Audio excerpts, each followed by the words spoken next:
Sanchez. I am professor of University of Virginia School of Law, and it is a pleasure for me to have been invited to be not really a moderator, but an honored witness of this amazing panel that 4 organizations have given: the Center of International Law and the Compared Law in Virginia, the Center of Economic, Social, and Cultural Services, Global Initiative on Economic and Social and Cultural Rights, as well as the Smart Citizenship organization. The name of this panel is Financial Constitution and Human Rights Towards More Egalitarian Pacts, and it's part of the events that the organizations will offer this week in order to officially launch a very interesting initiative that's called the Principles of Human Rights in Tax Policy.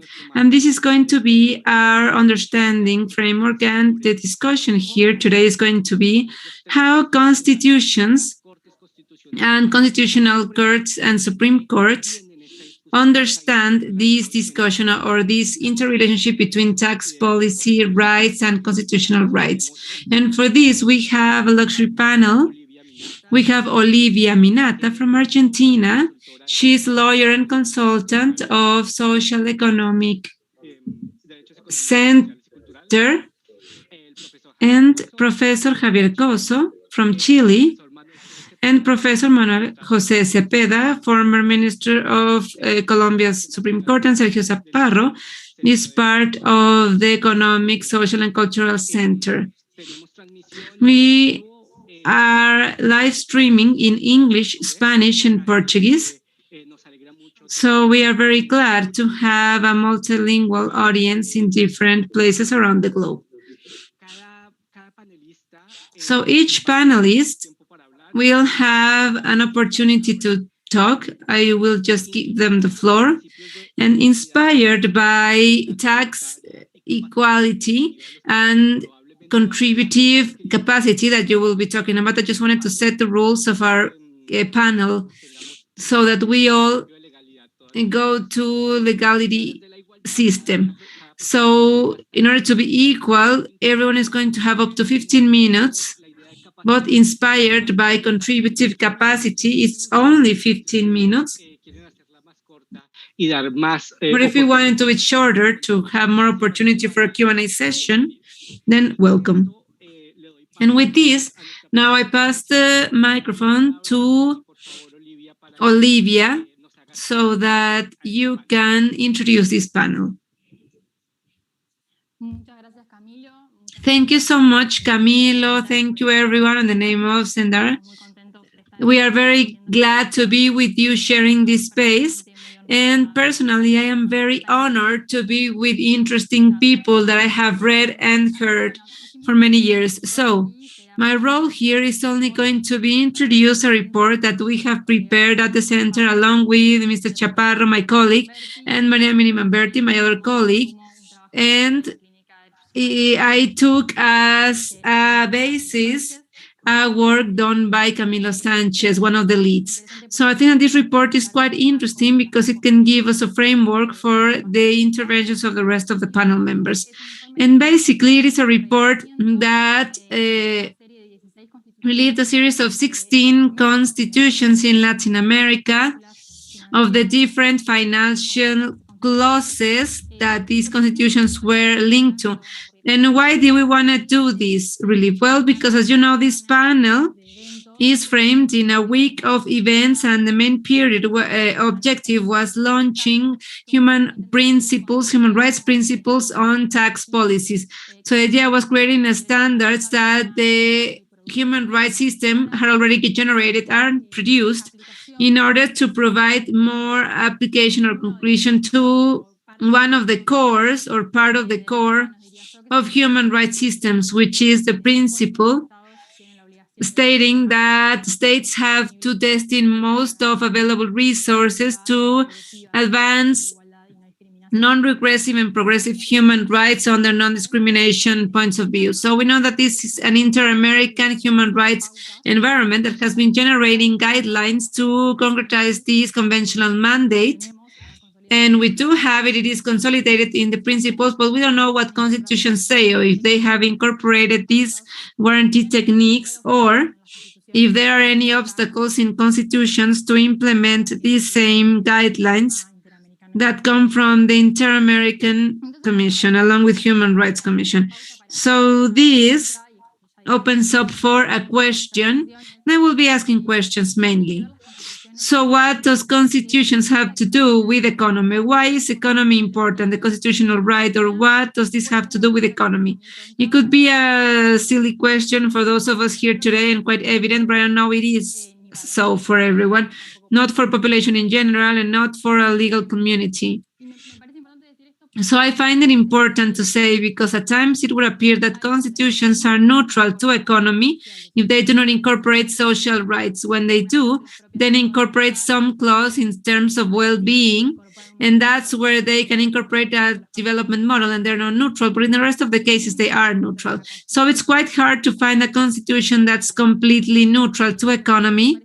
So what happens, I think, is that many times there are certain constitutions, such as the right of economic liberty and freedom of hiring, that are quite rooted in our legal culture, and they're part of the natural state of things, and market forces as a way to produce value and redistribute value. So this is the common normal. So we do neutral conclusions, but not. They are created by men and establish an institutional scheme over which we will produce and distribute value. There's people that study this way more than I do, and this can be seen in Chile, in the case of Chile. So having said this and acknowledging that conclusions do have an economic importance, constitutions, have, because they determine the conditions of production and development of a country, I find it important because on one side, we need to acknowledge that economy opens up for a political decision sphere. So thinking constitutional decisions in terms of what type of development projects we should generate is important, but it does not necessarily mean that in constitutions we need to have an established development model. Constitutions are enabling opportunities for different development models, but we need to be aware of this. It is very important because it is a synonym to think, okay, if we want for economic and financial and tax constitutions are as democratic and participative as possible, how can we think about this constitution? How is it going to be created? Providing this framework, I also want to say, what do we see when we see the financial aspects of the Constitution, and what do we consider for this? Well, we considered what a property right was the right of non-economic discrimination, such as the case of Chile. What are the rules that guide the relationships between economic players? What is the role of the state? Does it enable constitution to be an intermediary of companies? These are the type of questions that we asked ourselves to see what's the economic matrix of constitutions. Now, concretely speaking, of course, also everything that financial industries does, public credit, expenditure credit, which is what we consider the most, and it has to do with tax policies and expenditure policies and tax collection policies. So in honor of the principle of solidarity and contributive capacity, I just want to share what were the main trends or the main aspects that we found in this relief. There were 16 constitutions, the ones that we took into account, and we detected some consolidated trends, other were emerging, other were frequent and isolated. You can see it in detail with the report. But basically, if we consider tax situations, we found that it is completely consolidated to incorporate tax principles that impose limits to the state tax principles, so formal and material ones that consider tax collection as a tool that the state uses facing particular and private companies that need to place limits in order to protect the rights of private companies. So principle of legality, of These are principles that are completely incorporated in almost all of constitutions, and if not, it's in on the text where we can see a court's interpretation or the principle of imposition, etc. And these are having important consequences in tax collection. For example, the tax on wealth in a context of a pandemic, of a tax deficit. How can we declare this unconstitutional in many courts only based on the principle of the right to property? So the rest has been happening in Peru, in Paraguay, but we find that these protections have given the opportunity to legislation or jurisprudence to tax dividends and at the same time corporations' income or tax wealth source and not only wealth per se. So these type of doctrines are based on different constitutional rights.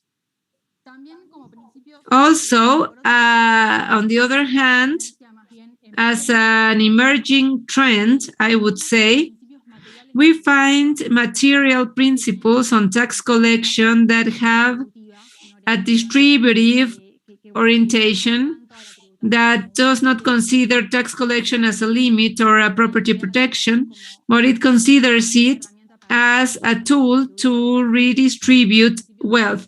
These are the progressiveness principle, solidarity principle, contribution jury principle. So these are more developed, for example, in Colombia, as well as in Brazil, with the derivation of the principle of equality.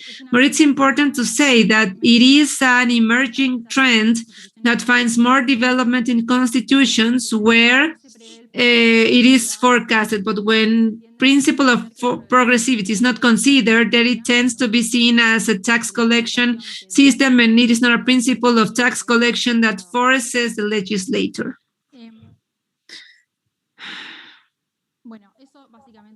Well, and there are many more things to say, but I just want to add that the theory of tax collection has a lot of consequences. If you find jurisprudence, you see that tax collection jury has been used for the Colombian court to control reasonability of tax amnesty, of course, in a reading along with the principle of progressiveness and solidarity, but also it has been used in Brazil, for example, to justify the retention obligations and to cooperate with management. It has also been used to justify tax collection in its regulatory role and not really redistributive. I mean, with tax collection has an extra tax implications in, for example, environmental or urban development aspects, because it is not only redistribution, but also use taxes to look for diverse development paths. This in terms of tax collection. Now, if we see expenditure and financial clauses related to public spending, here we see more development, maybe because on one hand, constitutions in general have acknowledged many social rights. These are constitutions, with the exception of Uruguay or Chile, that haven't had developments. And something that happened to me, this is just a story, I thought that I had a constitution with a lot of rights in Argentina, but when I started reading Latin American constitutions, I found out that ours was one of the driest ones, just a figure of speech. So what I was saying is that these are constitutions that have important acknowledgements of social rights. So they are accompanied by public expenditure as a warranty technique to make the social rights effective. And here we find different techniques. It is common to find expressions such as determined expenses are priority, social expenditure or health or education is priority. But some other constitutions have started incorporating fixed expenditure percentages, specific collections that should be linked to certain expenditure. This is another trend that we found, for example, in the case of Bolivia, that assigns specific budget for determined group, for rural workers, for example, so that they can develop their activities, their economic activities. That's quite related to a community management of resources, which is quite characteristic of the Constitution. So there are many more warranties surrounding expenditure. One could think that some of them are better than the others, but also there is a richer cultural development in terms of reasonability, control of budget expenditure for right improvement. So provided the case of Colombia that has a development that Manuel Cepeda can elaborate on, but it has a way more important and specific development taken, the principle of progressiveness, etc. But in general, they have advanced with non-regressiveness, minimum existential, minimum not available principles, but there's still a little bit of dispersion, jurisprudential one, in terms of what does it mean to have a specific scope for each of the principles. When do you apply the principle of needs? We need to assess alternatives to consider that expenditure cutback was justified or not. We need to analyze if there were compensatory measures. We need to analyze if rights stopped being satisfied or if this benefit is more or not. We need to consider principle of temporality. So there are many elements that can be found in these courts and that we have also organized with our colleagues. Sorry, I cannot tell you more because my time is running out, but what I can say is that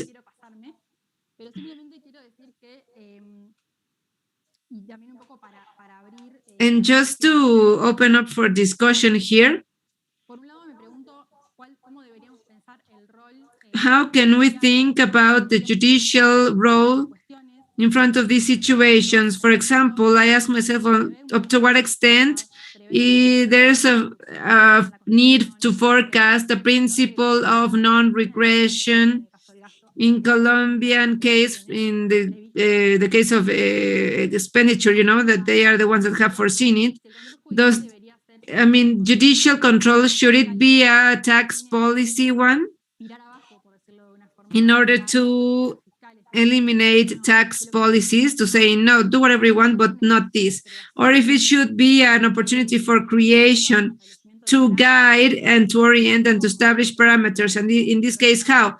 Because we would have a problem of institutional where, so we can have democratic cases, we can use logical mechanisms, etc. And as a second part of this work, it has to do with power organization, how to think about power and constitutions. We know the social rights are a good warranty, but how are we thinking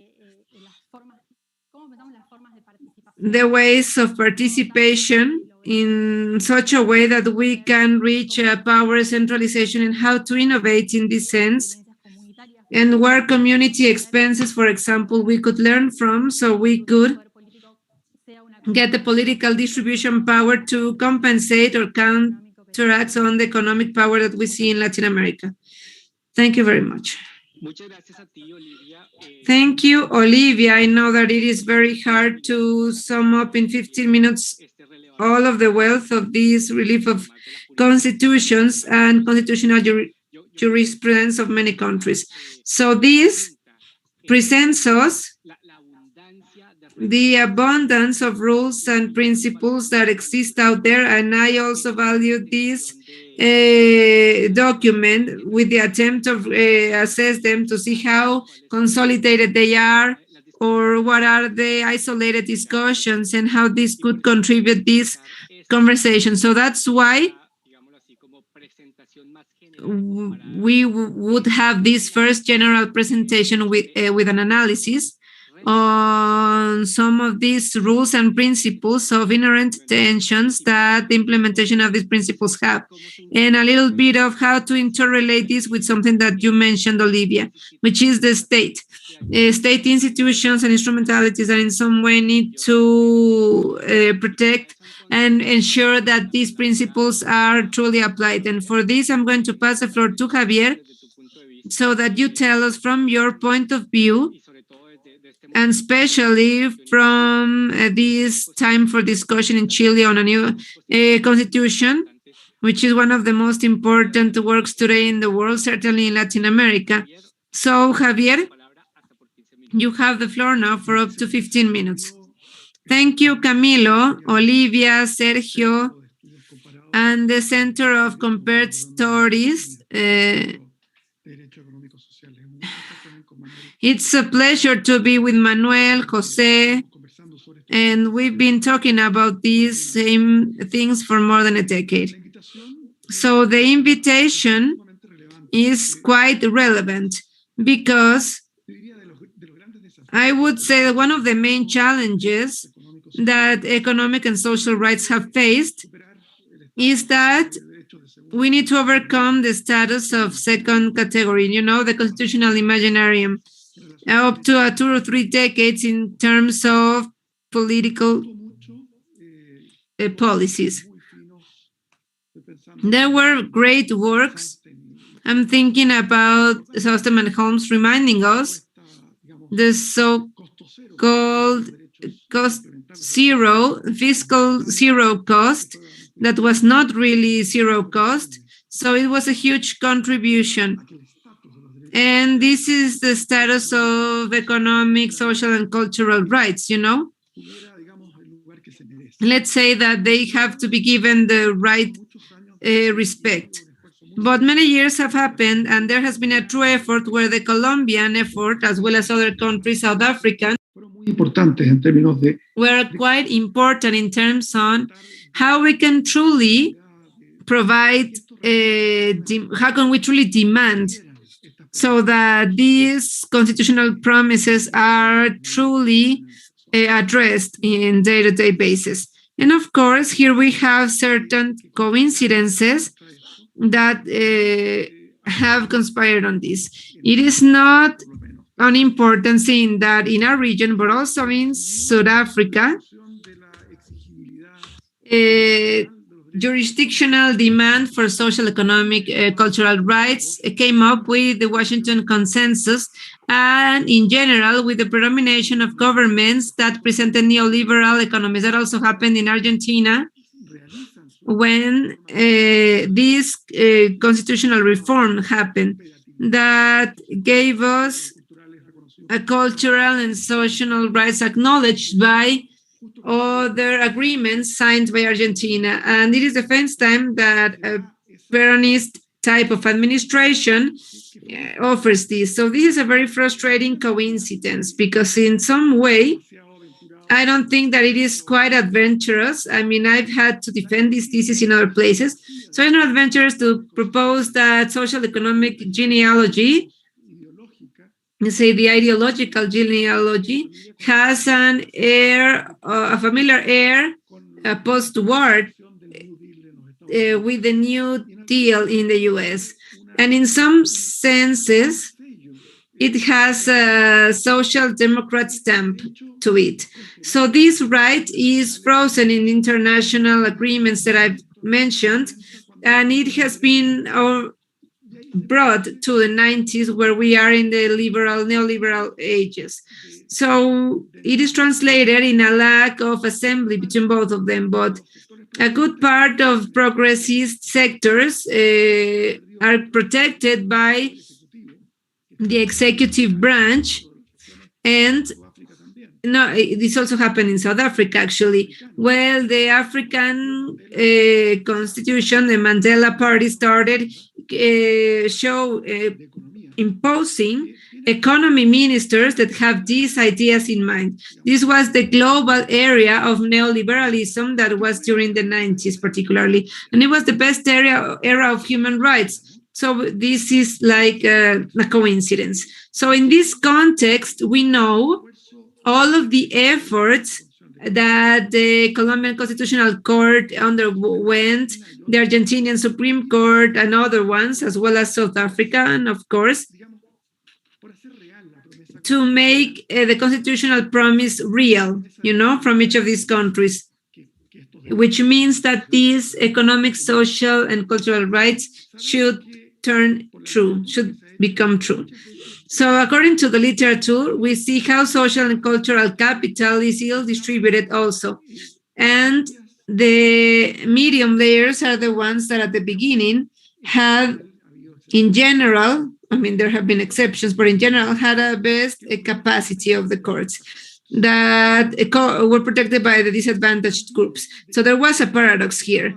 And also, it wouldn't reach the poorest groups the possibility to reach political justice. So some have named it the little by little type of justice, that someone granted and full with economic right would ask for an immediate remedy by the court, and they had very complex added consequences, not necessarily according to the ideals.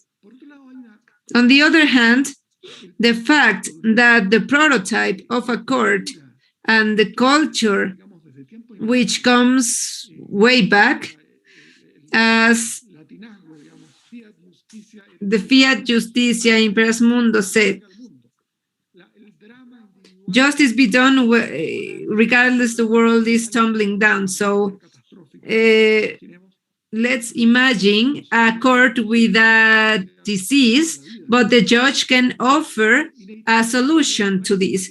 So it is not comparable, of course, with the budget ensemble vision of tax justice, budgetary one in this case.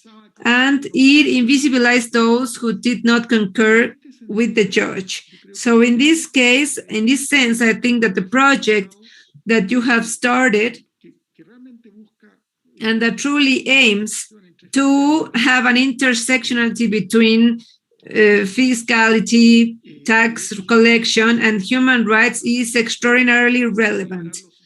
I cannot celebrate this enough because I think that there is enough literature that have put the finger on the wound of constraints that this justice, this little by little justice, have given. So there is a neoliberal way to be individualistic, to promote social justice in a dropper, So if we first come, first served, and that's that, As we are getting there, we will have a full satisfaction of the economic, social, and cultural right, but fiscal and tax realities shows that there are millions of unmet needs and limited budgets. So I'd like to congratulate this attempt to look for and explore fiscal and tax justice in the constitutional right with a human rights perspective. Now, I'd like to, during the 10 minutes I have left, to provide some questions that I think that are proposed even when you analyze these principles, and then provide a brief moment to report the situation in Chile, because in Chile it is a very slow, gradual process, yes, organized, but we don't know what's going to be its physiognomy. But the first thing that I find important of all of the principles that you are exploring and that you have shared is understanding that there is an absolute clash. I understand that constitutional law is proposed. I mean, things are proposed just as if all of the problems were solved And there are countries that approach more or less to this holy grail where everything is clear. I think that the virtue that your approach has is that you propose that tax situations are complex and but they are crucial when satisfying economic and social and cultural rights. This is something that I find utterly important. Yes, it's true that we have more constitutional tradition of treating this in federal countries because of tax federalism. I mean, and I was talking to Bolivia in another conversation that as a Chilean that hasn't been exposed to a federal system, to me is complex when I have even come close to studying how the tax federalism is fixed in countries that have a true federalism that's more complex, such as the US or Germany. But also in Brazil and in Argentina that have this curious federalism that's low intensity, so to speak, or Mexico. And these are other countries that are quite complex to understand for us. So I think that it is important for the project to take advantage, in the case of federal states, that it is already installed there and it's going to be easier to constitutionalize these places. And in the case of unit countries, the call for action is to be cautious because as valuable as they could be, there is a trade-off, as we could see. So as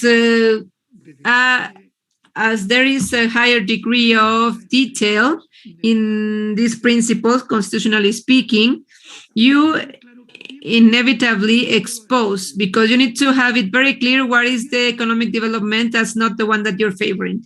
Because it is true that the International Pact on Economic, Social, and Cultural Rights has a family air in like a certain democracy of the mid-20s. Yes.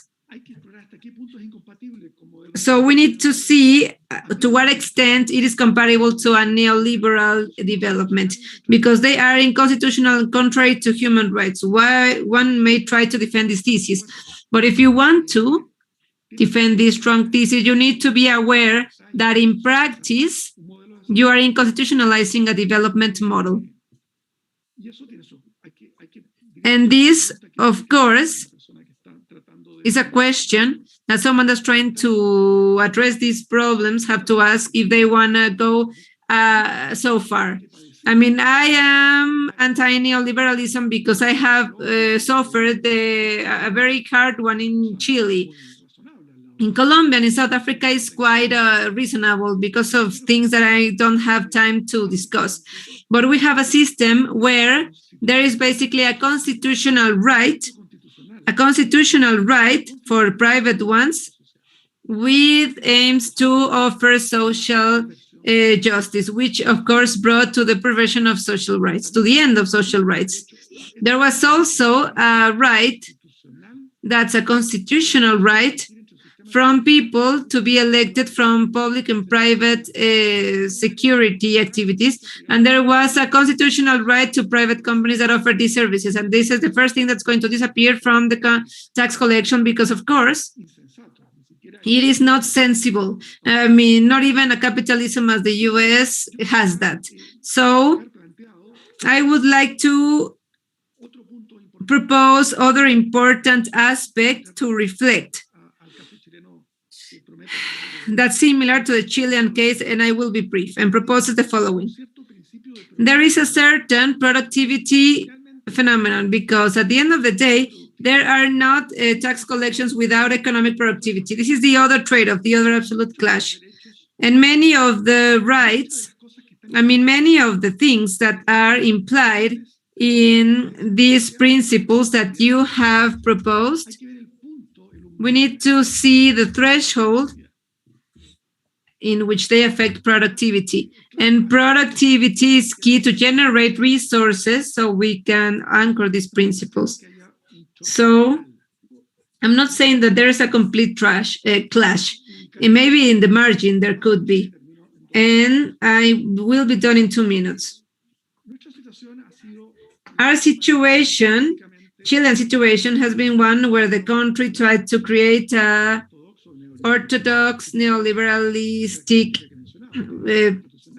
model that had the aim to profit from public assets.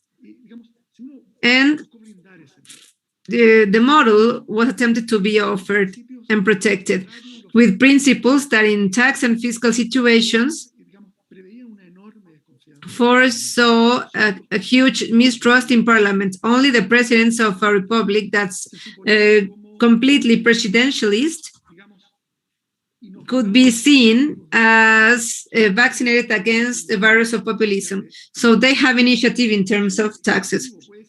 So not only the executives can start this discussion in terms of taxes in Chile or tax expenditure. So you can see how the first budget is that the executive is never going to be populist. It's going to be the legislation. It is like the idea that they are the ones to answer before the president.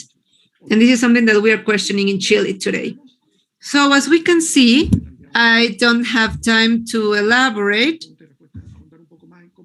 but maybe during a Q&A session, maybe we can discuss the physiognomy of the tax behavior that Chilean government has. But basically, what I can tell you is that the net effect that these standards of mistrust had basically towards the people's representatives, an exaggerated trust in the president of the country, which is a uninominal representation. So the net effect is that it made it hard for the governments to have democratic proposals such as Bachelet number 2, because the first one tried to be transforming, but it clashed with the constitution. Brazilian politologists have explained that the degree of detail of the Brazilian constitution brought for each new administration or each new ideology that came along with a constitutional reform and amendment. So in countries where they have a more or less flexible constitution. So I share this because I think it reinforces the question that you were asked in terms of the risk of constitutionalizing a variable of democratic and social model. And I think that this is the problem mainly. Either you declaring constitutional the non-social democratic ways of development, or I need to foresee that I'm going to put the constitution at the center of the political partidistic debate. So this, of course, also has prices to pay. Or I am going to promote the constitutional problems. And actually, this started dying last year when, given the tax initiative that was only given by the President of the Republic, and this is the only pandemic that we've had in most of our history, since it didn't reach the middle class, so left and right in the Congress came together and they addressed the initiative that covered tax aspects, but they saw this with the president. And with this, I conclude. I truly congratulate you for relieving the importance of something that maybe many consider technical and hidden. And thank you for putting it at the core of the debate on the implementation of social, cultural, and economic rights. And I need to write down some questions and tensions that, to me, these are long-term tensions that are unavoidable in this topic. So thank you so much.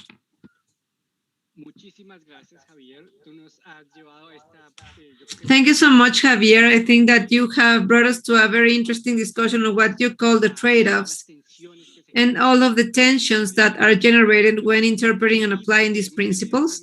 And evidently, an institution, a constitution that's at the basis of all of this discussion, that at the end of the day would be those in charge of, in many of our democracies, to make decisions are courts. And that's why we have invited someone that knows very well the functioning of constitutional courts, both in practice and in theory.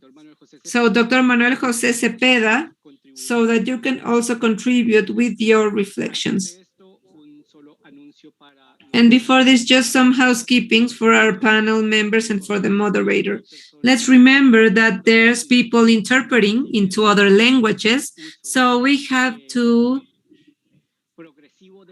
use to have a progressive use of language that allows them to go at the same rhythm as we speak. So, Manuel, please go ahead. Thank you, Camilo.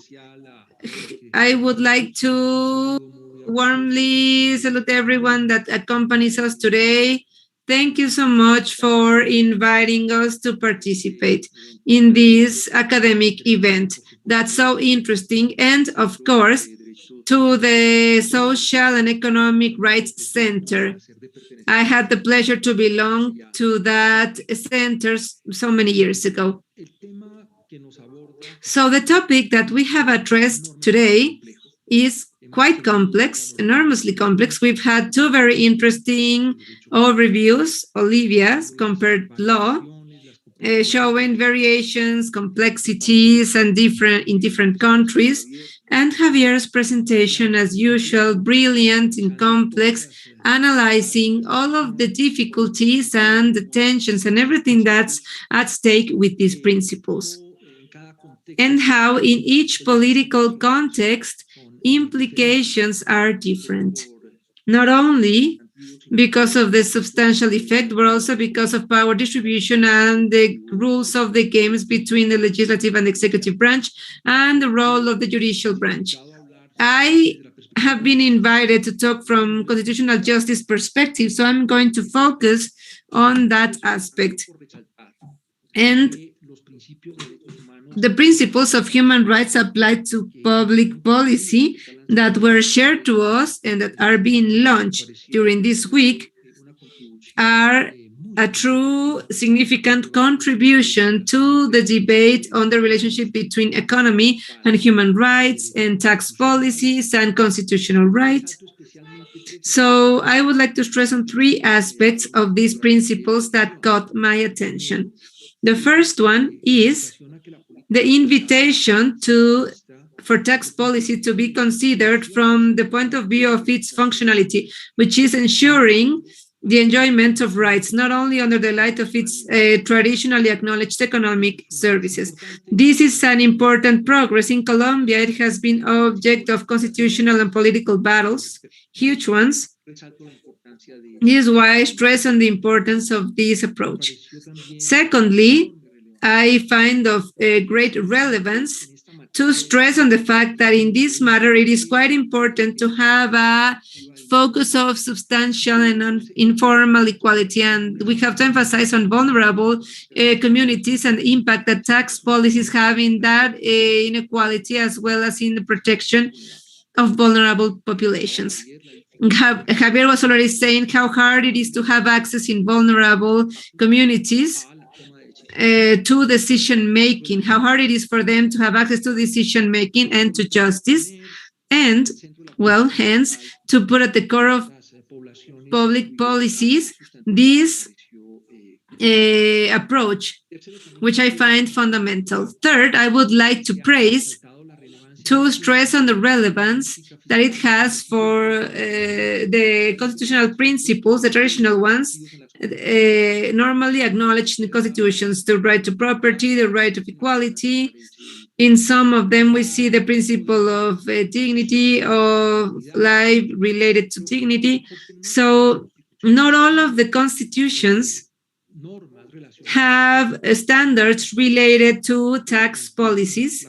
Hence, the economic constitution is not as nurtured as in countries that have had more recent constitutions, for example, the Brazilian constitution or the Colombian constitution, where we have a lot of standards in the matter. In terms of the fundamental question that I'm being asked, how to make all of these principles, how do we concretize them in the work of a judicial system? Well, I would like to talk about two aspects. First, the tools that the constitutional judge has in order to be able to land all of these principles, or at least to consider them as relevant. So as Javier was saying, It depends on the constituent time and how tensions are managed at that specific time. Tensions that could be considered from the neoliberalism policies and human rights, but also there is a basic tension between the logic of the market and the logic of the Constitution. The Constitution asks and solves what's left for the market and what's not for the market at the margin of ideological conversation, and that's very deep. There's tension between budget restrictions, constitutional restrictions, and the density of the Constitution increases constitutional constraints, and the less dense the Constitution is, less constitutional constraints and more weight will they have, and more determinant will decisions taken by economic technocracy will turn in order to manage the scarcity of resources, which is present even in more dignified constitutions. So this tension is managed in the constituent process differently. In Colombia, for example, we had been at a neoliberalism time in Washington consensus and under the wish of having a progressive constitution. Now, this tension started to be faced from the design of the constitution itself. So, within the government, there were constitutionalists and economists, one on the one side and the other on the other side, that addressed crucial matters in this situation. For example, if they were including social rights in the part of the law of the rights as it was proposed by the Constituent Assembly members, or if they were proposing a principle of a social status of right or not, and what were the implications. So all of this was solved preliminarily with two approaches. One, the will to take some strength from social rights. That was part of the difficult transaction that happened at the beginning.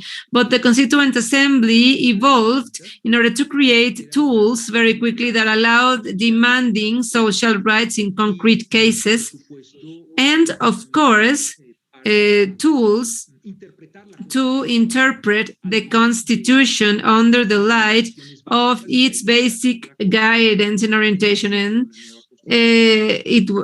that's why the new Constitution was created. The second element was a very important aspect that Javier mentioned, making private efforts to also be subject to fundamental rights.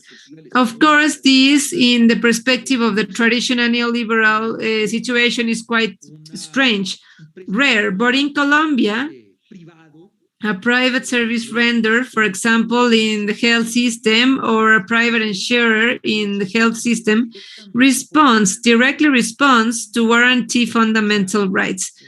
So, as Germans said, it is not only a horizontal indirect effect of fundamental rights, but there's also a horizontal direct effect of fundamental rights. So, insurance companies, in terms of pensions, for example, should protect the rights of the retiree directly. And that's how we can manage it and compare it in terms to others. Social rights and even any fundamental right. It was a very hard transaction in the Constituent Assembly, and this has brought attention in neoliberal policies and fundamental rights. And it has caused for it to have been mediated and addressed in each important moment, first politically on Congress, and then constitutionally during constitutional debates in the Constitutional Congress. So this brought us to a very complex constitutional time. And these tensions applied to tax policy and constitutional restrictions or human rights of tax policies imply a reproposing of the traditional functionality that's assigned to the Constitution, if I may say it like this. Constitution does not only set the framework for the political rules, it does not only establish constraints to the exercise of power, but the Constitution If there are constitutional principles that address this, they turn into an instrument of some battles, and this instrument could cause the transformation of a country in certain aspects. At least it can cause the prevention of blockages in a constitution that aims to unblock. In Colombia, both functionalities have operated, and that's why more and more it is acknowledged that there has been a transforming constitutionalism, and in those aspects, we not only see the protection of rights related to equality, sexual and reproductive rights, diversity, but also aspects related to social policy, tax policy, and the role that vulnerable groups play in the access to resources and to the benefit that these resources bring. But I won't elaborate on those controversies.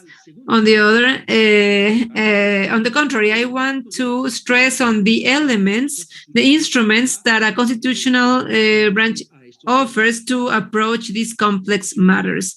I already mentioned those related to the management of attention. Now I want to refer to the concrete instruments that a constitutional judge should have.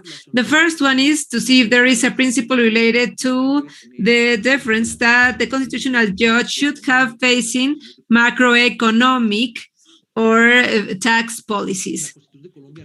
In Colombia's constitution, there isn't any, but the Constitutional Court has developed doctrines to define intensities and constitutional controls.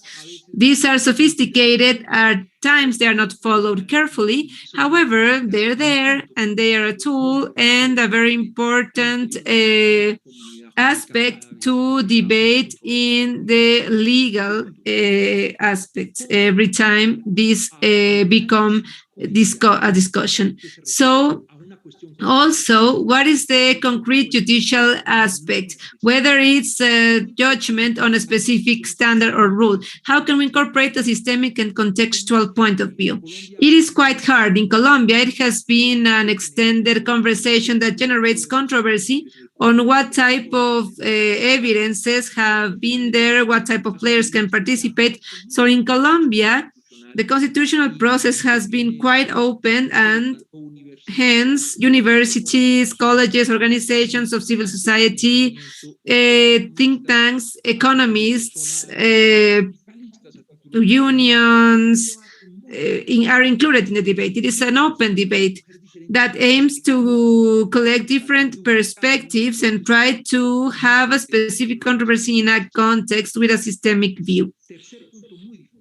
Third point, how is the constitutional judge incorporating a dynamic view of the judicial intervention? Currently, it intervenes by saying a ruling, and that's it. And that's that. But that's not really the way it is. The ruling generates a dynamic. And this dynamic is not only in the environment of the judicial aspects of this ruling, but it's a dynamic that has to do with the political effects, the economic effects. Social debates generated, the change in political preferences. So how can the judge incorporate this dynamic view, and up to what extent it is legal for it to incorporate it, and how? It's quite hard. Another critical aspect, how can a judge conciliate the macro and micro to put it in a perspective? Just as Javier was saying, a judge can decide case per case, but case per case, it prevents the judge introducing crucial elements that are part of not only the context, but also actors and players that eventually will be affected by their decision, but that are not present as parties of the case. So how can a judge incorporate those elements? And of course, if we go case by case, when there are very serious problems, then this would be problems related to the public sufferance of extremely vulnerable populations. And when this happens, then there is an ethical proposal. Time. how it passes by, and a judge knows that it is the way it is. If they progress case by case, then millions of people suffer, and how can they incorporate this ethical dimension in their analysis? And it is legitimate for them to incorporate it, right? Should it be explicit? So these are very hard questions. All of these have been object of discussion in the Colombian environment. And last but not least, there are very instrumental topics. How to have access to the constitutional judge. In Colombia, it's quite easy for any topic. Access in Colombia is quite open, but it is a critical question in designing a constitution in that matter. Will there be access? But to what extent? In Colombia, it can be any law and anyone can establish this, and it is quite easy to file complaints or lawsuits. In Colombia, it's quite easy to litigate against. So I defend it because we have some violence and conflict problems, and we need to see how we can start a procedure of this feasibility in the constitutional options that consider there is an unlawful or an unjust or non-just measure, and if so, it can go directly to court and it can propose or there can be a new plan to prevent the violation of constitutional rights. And of course, the parameters to exercise constitutional power is critical. And in general, I would mention three aspects. One, if the judge can control the procedure or not. The legislative procedure or process and the aspects of legislative deliberation. This is fundamental in tax policies. And second, besides general parameters, there are specific parameters not only on the contributive capacity, but also on the tax system. In Colombia, there is an article of the Constitution that demands that this tax collection system is equitable, progressive, efficient. And lastly, if there are any principles or rules aligned to public spending, and we have them in Colombia. And also the last of remedies that a constitutional judge can apply, this becomes essential. This means that they can rule black or white, because it's a judge that's going to approach in a very hard way, maybe shyly, to some debates on tax policies. So the constitutional judge has a wideness, and they should not decide if black or white, but they have to use some tones with hard or soft remedies, and involving players to generate dynamics in the effects of their decision. And that's where a different situation exists that opens up a way to intervene with more frequency and with less trauma and with less effectiveness in these tax policy matters. I don't know if I have some final minutes. You will let me know, Camilo. I just wanted to make a reference to a Colombian case that's subject of controversy right now in the protests that we are going through. So can I, or do I have time still? Could you do it in a minute? Well, in Colombia, we have some protests, very hard ones, and part of the debate has to do with a tax reform amendment that extends the VAT to the services of the family basket. And at the same time, a debate on what are the resources being spent in major scarcity times because of the pandemic, where there is a low productivity that Javier already mentioned. In that debate, there is a sentence of the Constitutional Court that was unanimous, and through which it was declared unconstitutional to have a VAT to be extended in an indiscriminatory way to the services and assets of the family basket. And the court considered, and it did a systematic analysis on how this amendment has been inserted in the entire tax system. And it considered that it had a regressive result. It analyzed how tax system was evolving in a progressive way. For example, in terms of income, sure, there is a huge income exemption, that there were even tax amnesties in terms of income. And it analyzed how resources were wasted because of corruption or because of low tax collection in progressive products. It analyzed this poverty that was in the country and how it had increased. And it stressed that poverty was increasing. And it looked how tax expenditure was that moment. And there was a reduction of the social public spending. It considered if there were compensation measures for the poorest that had to pay this VAT over the basket of basic products. And it did a systemic analysis and a contextual one of the impact and incidence of this reform, both in the tax system and in the right to the minimum vital products for the poorest people. And it declared unconstitutional this amendment, but it did with these terms and conditions.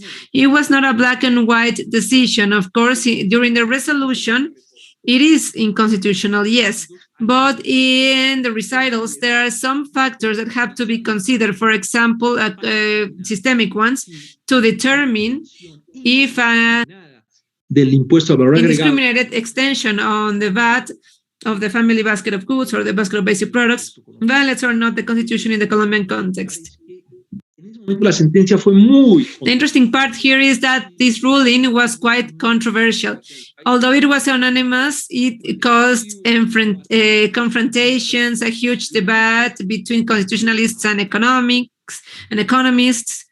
Sorry, but now, 17 years later, it's interesting to see how political actors reacted in a very strong way to a new proposal of expanding the added value, the VAT, to the family basket of goods. There was no judicial intervention. The political actors in this context prevented that reform. They caused withdrawal of this amendment. However, this hasn't finished with the demonstration, because there are other complex situations in the Colombian case, not only related to tax policies and the protection of human rights and the peace process and other elements that keep the protest in a pacific way and with some vandalism, but not by demonstrators, but to other people in Colombia. So political preferences can evolve due to the constitutional judge and even the actors themselves that determine tax policy could evolve according to the type of intervention that has happened in Colombia. Thank you so much for these additional minutes. I have already talked about the principle of equality here, which is an extra brought on behalf of a constitutional judge. Thank you very much. Thank you for your general presentation on the challenges of constitutional judge and for giving us context with this context of Colombian origin, which allows us to see the reality of places where this type of taxes are discussed. And with this, I'm going to pass the floor to Sergio.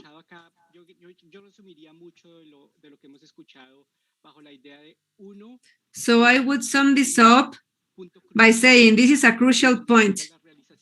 And with this, they discuss public policy, tax collection. This is crucial for rights. There are principles and rules. However, there are tensions and difficulties. So I will ask you to please answer, how can these principles can present tools that allows us to understand, despite being complex and quite oriented to democratic aspects. So how can these principles help us face these tensions and look for agreement? Well, I'd like to start by saying that unfortunately, the original panel member couldn't be here. But I would like to stress the contribution of Magdalena Sepúlveda to the entire process from the beginning, from its conception all the way to its conclusion.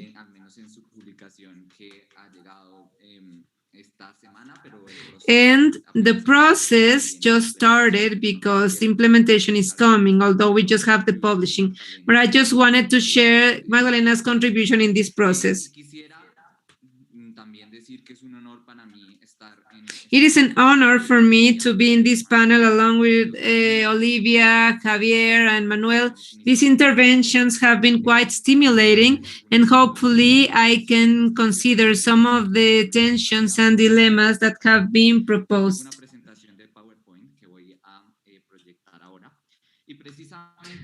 I have a PowerPoint now, and the title reflects something that's already an agreement that has been a result of this panel, which you have already discussed. And it's the idea that the financial constitution is a key element for guaranteeing rights. I mean, I have called it the forgotten link to the warranty rights because I want to prove that it is fundamental to consider it from the aspects that have to do with topics such as the type of resources that the citizens have to demand their rights through tax policies, all the way to the general clauses that a financial constitution has and its relationship to rights. I would like to start by showing an implicit theory that's in the guidelines and principles that will allow to understand also how to address some of the tensions that have been proposed. So principles 1 and 2 propose some fundamental relationships to be considered between public policy and tax policy and human rights. Principle 1 proposes an instrumental relationship that starts from the fact that public policy and tax policy is fundamental for the guarantee of rights because it is aligned with what Sustain and Holmes have said.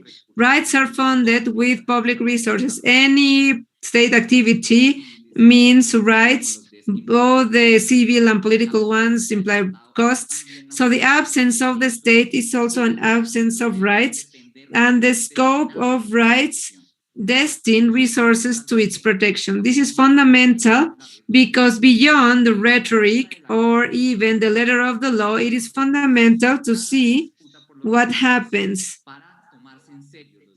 in order to take rights seriously. But also something that this proposes is that rights have costs and opportunity costs.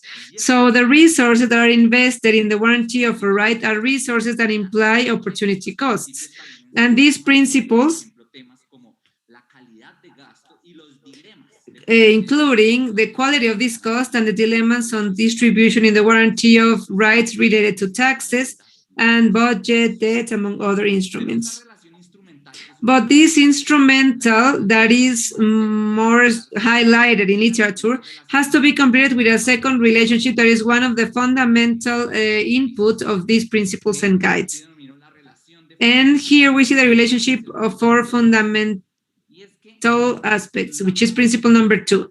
And tax policy here, as other public policies from the state, if it is fundamented in the state, according to the international instrument that have been ratified, they've done their own constitutions too.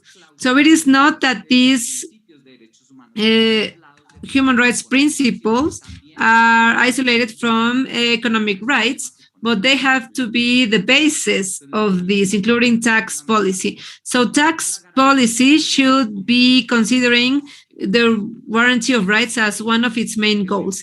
This means that tax institutions should be assessed due to its consequences in rights. That tax consequences should be subject to constitutional rights. And Ferrajoli has proposed this quite clear. There should be tax techniques, not only judicial ones or other type, that are linked to the warranty of rights. So tax policy is a technical to warranty of rights. These two relationships also proposed two inadequate extremes to consider tax policy and human rights. I am not, but I do not favor that the middle is the virtue between trying to think what should be in a matter. But I think that in this point, there are powerful arguments to propose the need to undertake an intermediate position between two inadequate extremes.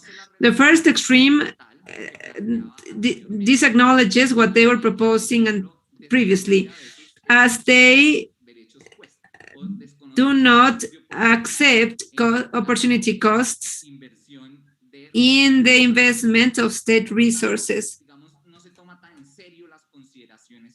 And they do not take seriously the proposals. Now, the opposite would be a tax reductionism. This idea that states in current tax realities have to be accepted as sacred if there is a technocratic consensus facing, and the rights are the ones that should be adapted to the policies, and not the policies are the ones that should adapt to the scope of rights. This tax reductionism has been quite characteristic of our region. So it is one of the elements where the principles allow them to place in the intermediate point. Sorry, I'm losing sound. The possibility to adapt tax possibilities of the state and adapt them to constitutional needs. This means that it is fundamental to consider tax policy as an instrument of rights.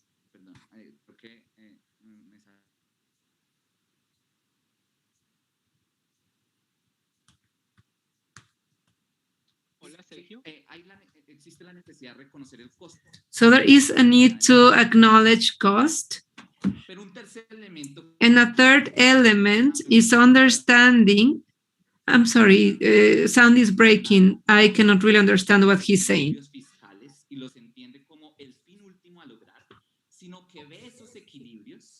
But that it considers those balances as an instrument. That, for example, in times of crisis, just as the ones we're going through right now, it demands to admit tax policies as part of the counter-cyclical measure of the state. But this implies overcoming some events that have permeating Latin American constitutionalism in a recent way. And these straight, narrow measures come back, attempting to be part of what a tax policy should be. So having said this, in this intermediate point, the principles very clearly propose that the mismatch between democracy and distributive tax collection can face each other. We can find scarce resources to increase human rights focuses. And it is important to remember that every person needs to enjoy the human rights, and the state is forced to advance as quick as possible in fully guaranteeing rights. So the elements of constitutional democracies are quite powerful to allow to solve these dilemmas. Because, for example, public discussion potentializes the instrumental relationship between tax policies and human rights, but also the fact that there is, for example, the possibility of a judicial control to tax policy allows to understand and take seriously this relationship. But there are failures in democracy that prevents distributive justice. For example, representation failures. Parliaments are not seeing that parliament reflect fiscal or tax preferences of the population, failures of inclusion, failure of identification of some injustices that are existing and that are not fixed yet. And what Dr. Cepeda was proposing, I find fundamental to try to assess under which criteria is the judicial control has to be used to assess tax control. It has to be assessed to the extent as it allowed to have some progress in solving this distributive justice, adhering to a structure of a democratic state that's according to the constitutional principles. This brings me to the fact that the Chilean case is a great opportunity for a financial constitution for the 21st century. So there is an effervescence in the Chilean case, a social one, that fortunately has opened up for the opportunity of a new constitution. So this is a citizen awakening where we have a lot of demandings proposed to the new constitution. So different social groups propose how to guarantee their rights under specific elements. So all of this has to do with tax policy. So the thing here is what constitutional framework would allow satisfying these rights, understanding the dilemmas that we've already discussed today. And here I'd like to mention that we need a clear tax mandate. There are some countries that incorporate this, as the case of Colombia in Article 363. There are very novel clauses, such as the case of Mexico City's constitution that links public finances with human rights directly. It is a very special article and a constitutional tradition in Latin America, and I think that it's worthwhile to readdress it. In Colombia, as Dr. Cepeda said, there has been tension that had caused the constitutionalizing of the tax policy, but it's a product of a proposal. So it is not a right, but as a guiding principle, but it created a very interesting clause that says that tax sustainability cannot be invoked to deter rights or negate its scope. But beyond these general clauses, I think that the organic part that we've already talked about and that we've heard from Javier, from Cepeda, from Olivia, should allow democratizing tax processes and strengthen planning. For example, budgets based on results. Who builds them based on what indicators? The tax initiative or private company responsibilities, how can it apply to tax evaders? Let's say those who link tax evasion in the case of firms of lawyers and accountants that are included in tax evasion. And we also have how to achieve demanding links in processes that allow to solve these distributive dilemmas the best way possible. The type of change that this principle proposes is the following. What do we have today? We have a view of tax policy that proposes that the tax objective, the central objective of this tax policy is to have tax balances, which has brought the citizen in general to be excluded from these debates, adding other situations to it. For example, the excessive closed character and technocratic character that many of these conversations have and that the principles are aiming to challenge. And what we need to develop, and we need to consider that tax decision-making have to be based in a broad democracy so that it allows a functional usage to guarantee rights.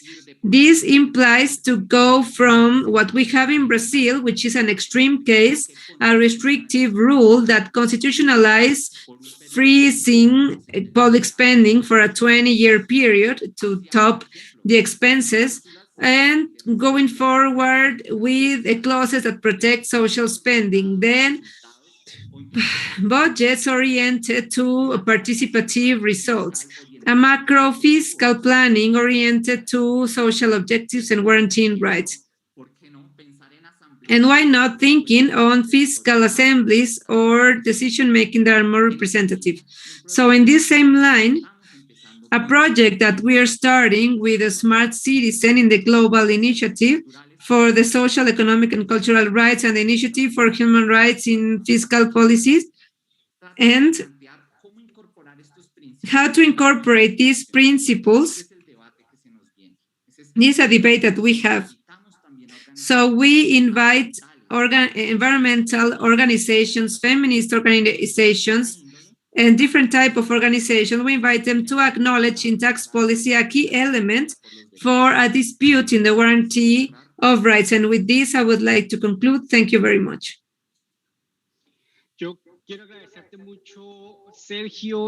So thank you so much, Sergio, and the rest of the panelists for their amazing presentations and for opening the door to this discussion. So we are half an hour late. So unfortunately, we won't have time for a further exchange right now. However, what I want to stress is that this week has been done for this, so that we can start a conversation. The principles and the principles process is not aiming to establish what is the complete letter, which is the last point of the discussion, but to create initiatives that allow to have these questions, just as the ones that you have sent, and that we will answer via email. So we can start discussing these tensions and what are the best way to face them and to solve them. And how can we move forward?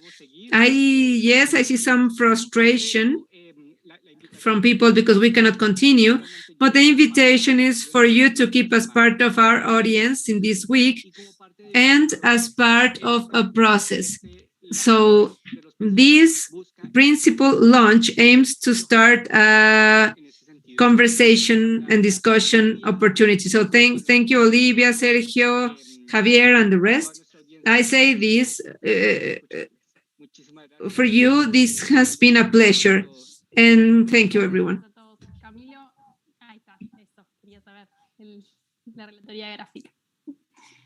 Muchas gracias a todos. Un saludo. Thank you, everyone. Thank you, everyone.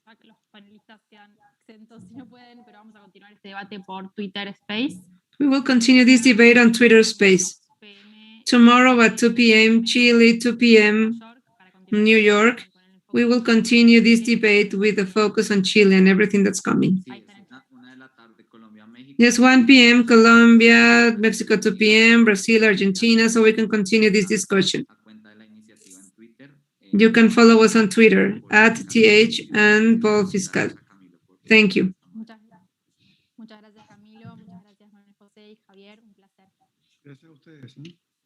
Gracias a ustedes. Hasta luego. Vamos a la habla. Te contacto, Javier. Te mando un correo. Gracias. Hasta luego. Un gusto. Que estés bien.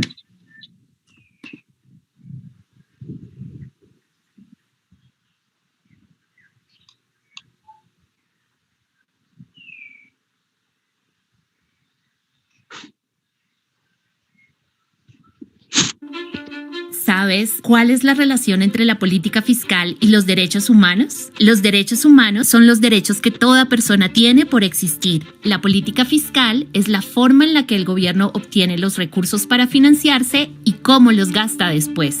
Esta política puede promover o generar retrocesos en la garantía de los derechos humanos. En América Latina, la región más desigual en el mundo, durante la pandemia por COVID-19, 73 multimillonarios aumentaron su fortuna en $42.000 millones, mientras se estima que 52 millones de personas ya han entrado en la pobreza.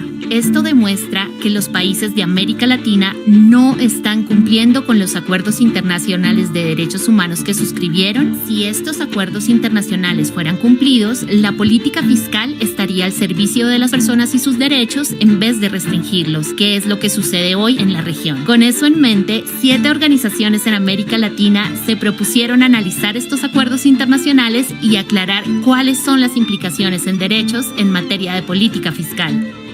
Así, surgen los 15 principios de derechos humanos en la política fiscal, que al ser aplicados por los gobiernos asegurarían que las políticas fiscales estén al servicio de los derechos. Algunas de las ideas en el documento aclaran que el Estado necesita recaudar impuestos de manera justa, de forma que los más ricos contribuyan más. Que las mujeres, las personas afrodescendientes, los pueblos indígenas y las comunidades que han sufrido discriminaciones deben tener prioridad en las decisiones del gasto. Y que la política fiscal debe ser transparente, participativa y sujeta a la rendición de cuentas. Si quieres saber más, visita nuestro sitio web